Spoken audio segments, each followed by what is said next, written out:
Sweets అంటే ఇష్టం ఉన్న వాళ్ళు మాత్రమే ఈ వీడియో చూడండి. ఇష్టం లేని వాళ్ళు హ్యాపీగా స్కిప్ చేయొచ్చు. ఎందుకంటే నేను చేసేది స్వీట్ కాబట్టి.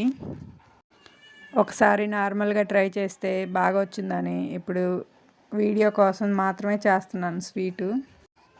కొలతల విషయానికి వస్తే 1 కప్పు శనగపిండి, మనం ఏ కప్తో అయితే శనగపిండి తీసుకున్నామో అదే కప్తో 2 కప్పులు షుగర్ తీసుకున్నాను. ముప్పావు కప్పు వాటర్ వేసి షుగర్ని పాకానికి పెట్టాను. ఏ కప్తో శనగపిండి పంచదార తీసుకున్నామో అదే కప్తో 2 కప్పుల ఆయిల్ని ఇంకో పొయ్యి మీద హీట్కి పెట్టాను. కొన్ని స్వీట్స్ రెసిపీస్ చేయాలంటే దానికి బాగా టాలెంట్ ఉండాలి. అలాంటి టాలెంటెడ్ రెసిపీస్లో మైసూర్ పాక్ కూడా ఒకటని నా ఫీలింగు.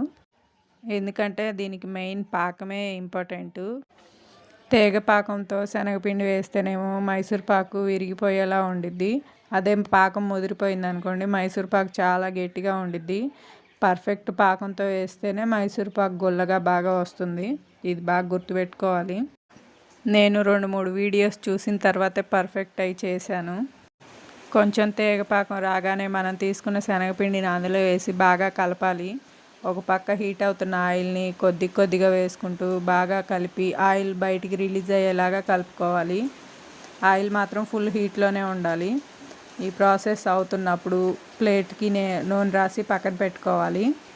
ఆయిల్ రిలీజ్ అయిన వెంటనే ఆయిల్ రాసిన ప్లేట్లోకి తీసి కొద్దిగా ఆరిన తర్వాత ముక్కలు కట్ చేసుకుంటే వేడి మైసూర్ పాక్ రెడీ అవుతుంది. నచ్చితే ఒక చిన్న లైక్ ఇచ్చి ఛానల్ని